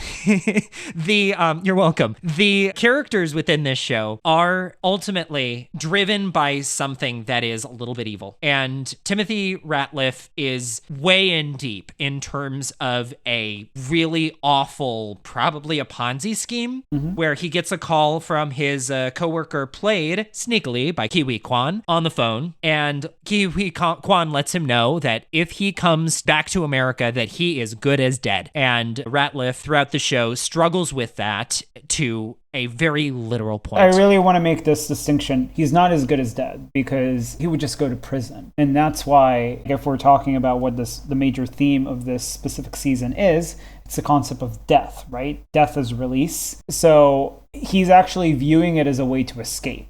And that sort of becomes his like eternal drama. So I'm glad you brought that up, but I have to immediately be like, no, he's not as good as dead, because that's actually sort of his solution to his problem. He just doesn't want to go to prison. He doesn't. I think that these characters are largely, though, driven by, like I said, greed, which is something corely evil, right? Yeah. Even the most innocent of characters throughout the show are driven into something a little bit more nefarious. And Victoria Ratliff, played by Parker Posey, an actress that we all know and love. I have so many notes here, guys. The cast of characters: Parker Posey, legendary comic actor who recently appeared in Beau is Afraid, but was featured in numerous entries in the Christopher Guest mockumentaries, including Best in Show and Waiting for Guffman. A Christopher Guest style mockumentary, Spinal Tap, is coming out later this year. Spinal Tap 2. I am not entirely sure if Parker Posey is going to be within that cast structure, but she was a legendary late 90s, early 2000s actress and is an absolute legend and has completely, I think she is a huge presence as an actress and is not often given her flowers, which is a key point to being somebody in a White Lotus show. Yeah. I think that she is a huge takeaway for a lot of people, but I also think that as a Parker Posey character, I wish that she had done a little bit less of a broad accent personally. She is acting in the show as sort of a proxy to a presence that is missed in the season, yes, which Jennifer is Tanya, Coolidge, who obviously died at the end of season 2. Victoria kind of takes on the role as a pill-dependent Southern Belle matriarch, but that particular comedy I found to be a little bit less engaging personally. I mean, it's interesting because you're right. She definitely replaced Jennifer Coolidge's presence in the show because, as you said, her character passed away in season 2. But I think that Parker Posey, I personally thought that she did such a great job at doing what she did because she is such a standout presence. especially compared to a lot of other characters on the show that dominate the screen. I mean, Jason Isaacs is an insanely seasoned actor, and Parker Posey matches him at every turn. Same thing with Walton Goggins. Same thing as Carrie Coon, who we know from her Steppenwolf days, you know? So we know. I never saw her on Steppenwolf stage. That was before my time. I did. I saw her do Bug. She was amazing in that play. You know, great actress, amazing Chicago legend, and really glad she's getting her dues in the mainstream as well. What Mike White does this really well. He makes really dominant characters, and even the most quiet characters can be really dominant. There's a lot of like great stuff with Sam Nivolas' character in this show. And Amy Lou Wood does the same thing as her character Chelsea. You know, she's a quiet presence, but she's a dominant force. So much so that her performance got nominated for an Emmy. Like White Lotus, it's really important to say, has been dominating the Emmy space alongside The Bear and The Studio. I'm pretty sure like half the actor nominations are just White Lotus people. So credit where credit is due that Mike White is really able to give them a platform for their acting. But at the same time, it's also worth mentioning that even though a character like Victoria Ratliff can be over the top, she's over the top with intention. At least that's my personal take. Let's talk the three kids. So there's Piper, there's Lachlan, and there's Saxon. Saxon is the true product of corruption, played by Patrick Schwarzenegger, with a famous father. You at home can probably guess who his father is. Arnie. So Saxon is the eldest son with a quote-unquote weird vibe to him. He, so weird. I would say, has the most threatening aura from the jump. He is kind of weird and weirdly sexual with Lachlan, who is played by Sam Nivola, who is the youngest son, 19 years old, looks up to both of his siblings equally and deeply. Nivola and all of these three characters are kind of up and coming. Sarah Catherine Hook got her break in the 7th Conjuring movie, had major starring roles on Cruel Intentions on Amazon and Netflix's First Kill from 2022. And Nivola, he debuted in Noah Baumbach's White Noise and also appeared in Oscar contender Maestro. Yeah. Well done to him. And Schwarzenegger was actually up for Superman, the new Superman movie. And he was in Gen V, the spinoff to The Boys, where he played a Superman type character. He got his flowers there. Shout out to Gen V, second season coming along. Yeah, coming along very soon. Maybe replacing The Boys in the zeitgeist. We are moving into, let's talk about the later half of the Ratliff family drama, wherein I think some of the biggest structural problems of the show come into place. Yep. So we have Piper, who she wants to be a mindful person. She wants to escape her family. She is largely a parallel to a character that we saw in season 1 of White Lotus. Yeah, I feel like there's a lot of that happening. There's a lot of like weird parallels with season 1 and season 3. Like, because even I was gonna say this, like Shane Patton, the character of Shane Patton, played by Jake Lacey in season 1, the entitled guy, he's very similar to Saxon's character, who's also like this really toxic, masculine human being. And the other half of him is the character played by Alexander Daddario, who very closely mirrors Piper. Yeah, exactly. So that's my issue. Like, that's the other side of that coin with Mike White's work. I feel like that isn't necessarily intentional. I don't think he's trying to echo like previous seasons. I think that that is his limitation, where he just goes back to archetypes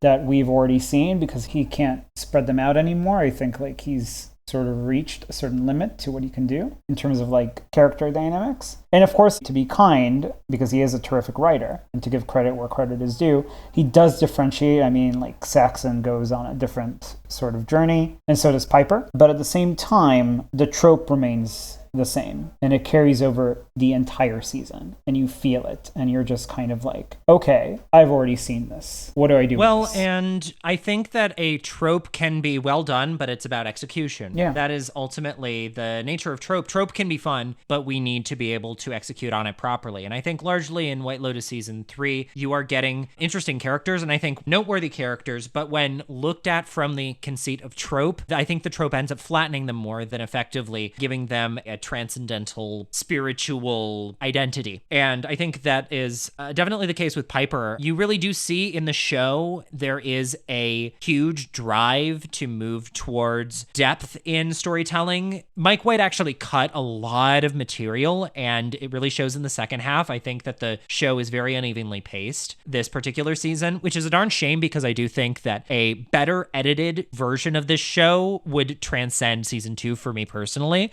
I think that the characters themselves are really great characters, and I think that I wish I could have seen these characters in a show that serviced them just slightly better. I think that Piper particularly gets shunted. She actually, in the last episode, what was the last episode of the show, she hooks up with a younger character that we see very little of, but who plays a much larger role in the cut version of the show, which is Zion, who is the son of Belinda. So Zion, he is played by Nicholas DeVerney, who appeared in Assisted Living on BET and Bel Air on Peacock. And Zion comes in midway through. We actually see him in the opening structure of the show, which is actually really interesting and a break from that formula, which is that we open with a character connected to someone we already know, which is Belinda's son searching for his mother. This creates a familiar yet unfamiliar dynamic, which I think if we kept leaning into that throughout the course of the show, that would have given this new emotional stakes. I agree. We as viewers already expect this show to be violent. So the fact that we wait until the very last moments of the show to see that final bloodbath, which we all know is coming, and which by the point we actually get there actually feels a little underwhelming because of all of the stuff that's been built up, particularly in the Ratliff world. You end up seeing not the character that you think is going to die, but instead a character who's been set up as sort of the emotional core of the season, or one of the emotional cores of the season, end up going away. And the Timothy Ratliff character, instead of creating this absolutely menacing bloodbath of carnage, and we end up seeing maybe half of the characters die in the season, which would have been horrible, no doubt. Wouldn't have been an easy watch, but I think it would have done something brave in a way that I think that the show ends up simplifying. I agree. And because it doesn't take those risks, and a lot of the risks that it does take are left on the cutting room floor, the Zion and Piper dynamic being cut from the show is something that I think is a mistake, because that was a really brave choice. I think the character of Frank in the middle half is a really brave choice. I think Mook and her beloved, which is Guy Talk, I think those characters and the way that Guy Talk ends up having his soul corrupted on the show, that is a brave choice,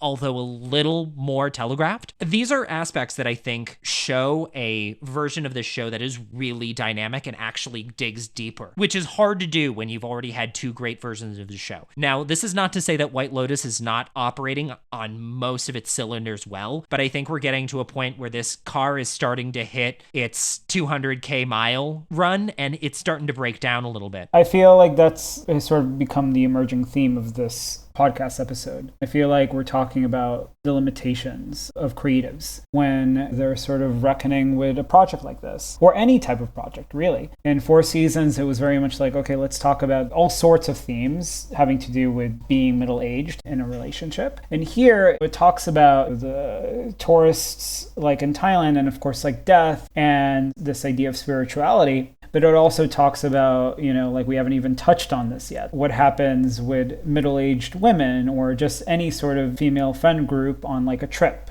or being like in an older, younger relationship. And I'm not saying that White Lotus hasn't done sort of these thematic explorations before and they haven't done them well. They have. I just think that this time around, the micro themes have not been very well connected to the macro theme, right? There's sort of been like this disconnect, or not enough deep exploration. And again, a lot of that has to do with sort of this, what I feel is a betrayal to the original like show's pitch, which is like, we're going to show you how the natives of said country don't even get to experience what their country gets to offer because it's reserved to foreigners. Taking it even a step further, I agree with you that there were a lot of really cool ideas that were presented, especially in the first half. And I feel like what the show did, specifically this season, what it did really well, all the way back to the inciting incident. I mean, we also started this episode talking about how an inciting incident is really important because it sort of pushes the narrative, it pushes our interest. And the inciting incident in White Lotus season 3, as you said, was really, really impactful.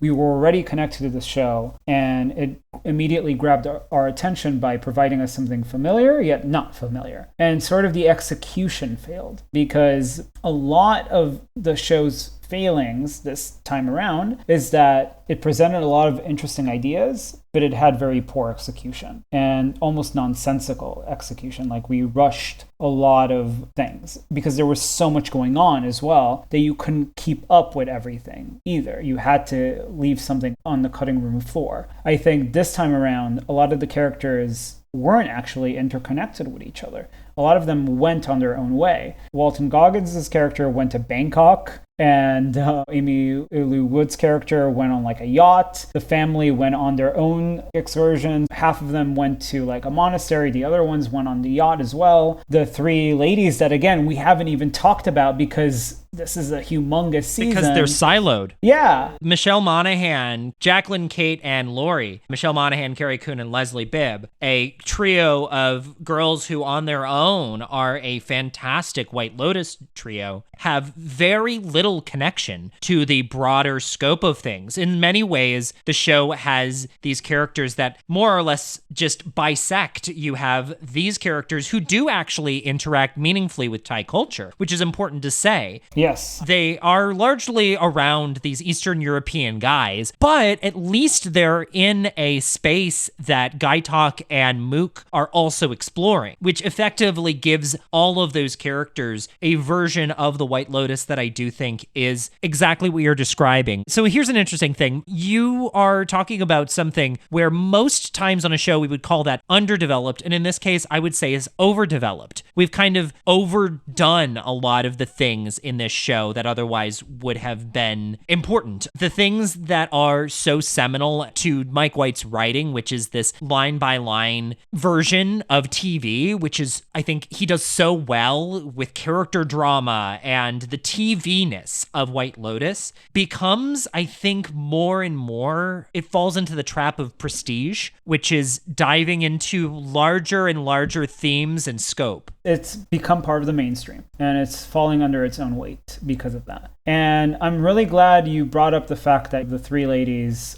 Leslie Bibb, Carrie Coon, and Michelle Monaghan, going on an adventure that I described, which is real Thailand. To me, it's real Thailand, because the show did provide that. It did provide like what I see Thailand as, which is, like tourists coming to Thailand and experiencing a very Thai experience. Songkran, which is the water festival. I really was happy that I got featured. It's such a unique experience. It's the water festival. People go crazy, meaning like they take water guns out to the streets and shoot you with water, and they throw flour on you so it sticks all over you because of the water. It's like such a cool, awesome holiday that is very unique to Thailand, and it's a very summer touristic thing as well, because tourists are just really attracted to that. And also seeing Muay Thai, which is Thai kickboxing, also a very specifically Thai thing. That's what I appreciated, and it was shown and it was given respect, but it was 10% of the show. That was my issue, that it was 10% of this show, and it should have been 50. And a way it could have been 50 is by putting more focus on the actual Thai characters and not using Thailand through the lens of tourists, but using Thailand from the lens of people who actually grew up there, who were born there. And I feel like that's what they did with Italy and with Hawaii. Because even though they did show it from a touristic experience as well, from a touristic lens, they balanced it quite well with how people who actually have lived there their entire lives see it as well. Before we go, I want to talk a little bit about some of the other broader context. You were already mentioning a little bit about sort of the meta around the show, which is inevitable when we go into criticism. But I think that the meta of the show is kind of part of the show, especially because it is now, as you said, mainstream, which is that now we're getting all of these think pieces about White Lotus not falling under its own weight, but sort of things within the foundation start to shake up a little bit,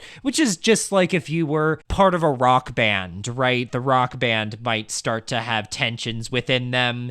Maybe one or another is having relationships within or outside the band that affect the band in some ways. You saw this in the 60s and 70s fairly often. And now, of course, in modern prestige TV, the history repeats in some ways. So the onset tensions, I first want to label Jason Isaacs as someone who very clearly has a big mouth and short fuse for BS. He is someone who went to the press and mentioned that there was many situations on set during these 6 months with just as much drama off screen as on.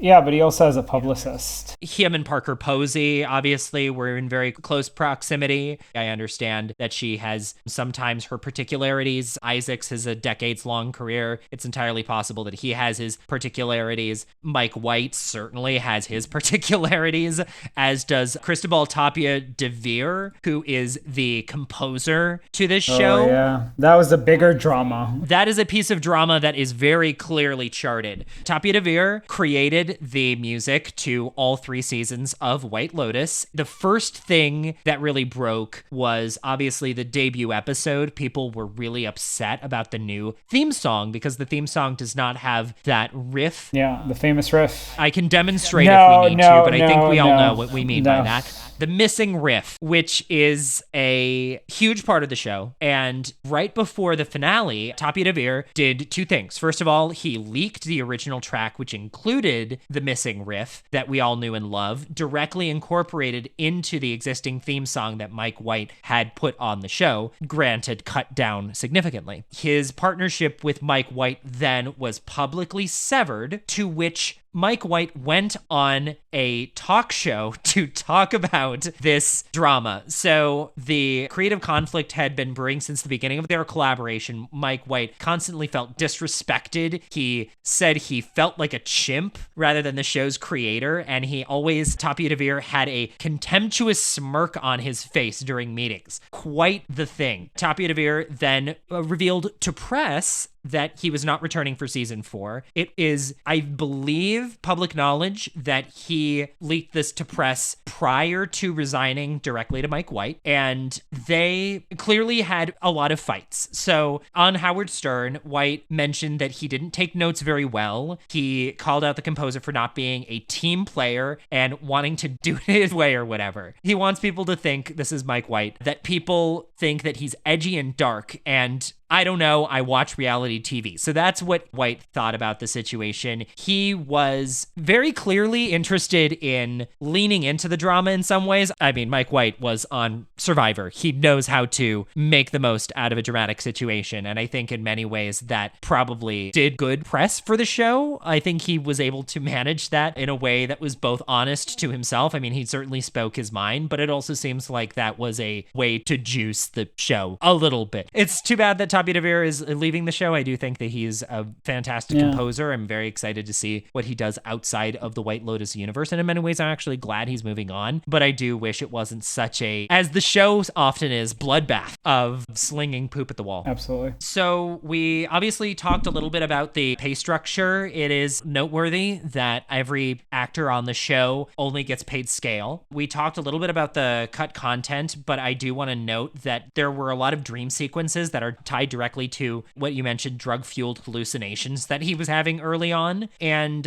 formally, the fact that each episode of White Lotus initially was 90 minutes, or most of them were at least 90 minutes, and that he cut all of them down to 1 hour. So that showcases that Mike White is, I think, thinking more and more broadly about this show and has more and more ideas related to the show, which is great. I want more White Lotus in my life. I will keep watching more White Lotus as it continues to air. This season is, I would say, absolutely not bad, but in relation to the other 2 seasons, it is a shame that we are starting to see this level of fracturing going on. It's absolutely not a lost cause by any means, but I do hope that he learns a lesson in terms of whatever drama was happening on the side, but also knowing what his limitations are moving forward and leaning into those limitations and going deeper into the execution that he is so capable of. So let's talk about some takeaways. What do we feel like is the next step for the White Lotus from your perspective? Do you agree? Do you feel like what he needs to do is lean further into what he is unaware of, or do you think he needs to educate himself? I don't know if educate is the right word. I think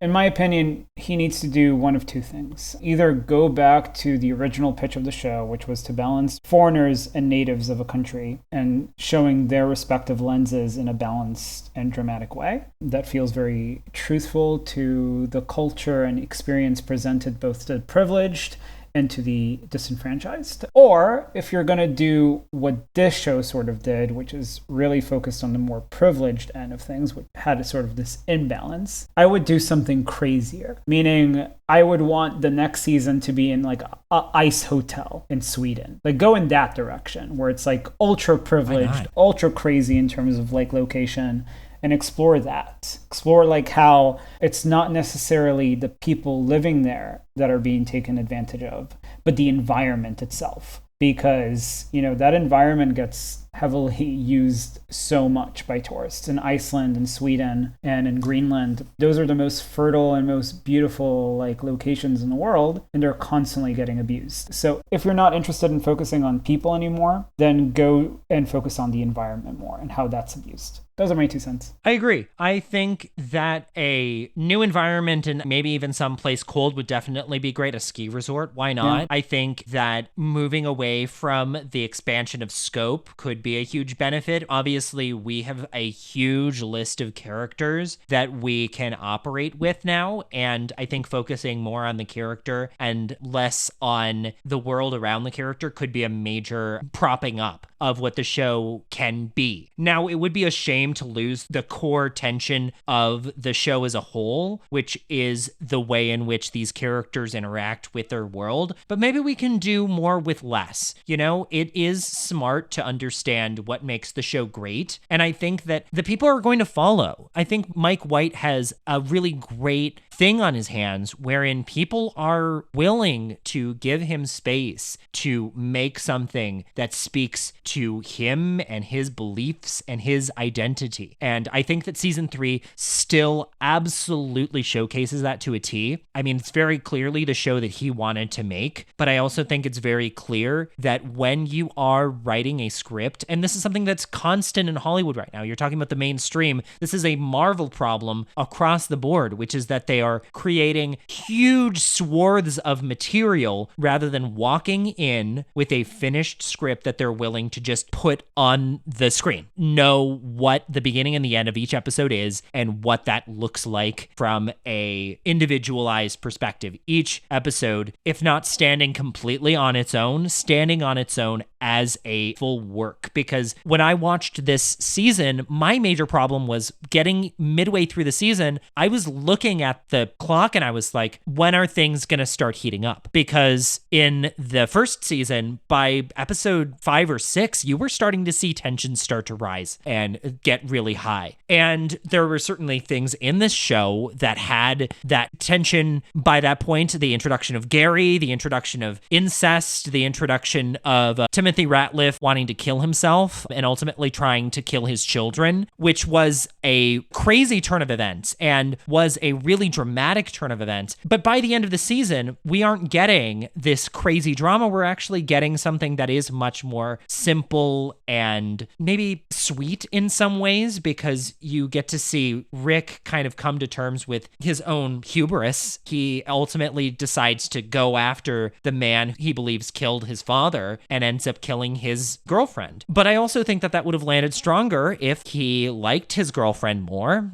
and if he went on more of an emotional journey, which I think in the case of the Fancies, the three women, that was a space where I felt like these characters did develop. And while they ended in a place that was actually pretty subtle, that space was really, really well trodden. And it makes for, I think, good TV. It shows that Mike White has what it takes to make a great season of TV. In fact, I wouldn't even say that this is a show I wouldn't want to rewatch, but I do think that it is a worrisome thing when you see a show that is in the mainstream falling into all of these pitfalls that we have seen before. Yep, but I mean, we've seen that as well with other shows of prestige, like The Bear. I think The Bear is operating in a very similar way. I mean, it's still heavily acclaimed, but so is White Lotus. And I feel like that's sort of what happens when a show truly becomes part of the zeitgeist, part of the mainstream. It loses what it made it so special because it becomes as standard as Coca-Cola, which has positives and unfortunately negatives. But that is what we talk about, and that is where we go. We are always in the zeitgeist, and that's our show. Thank you so much for listening.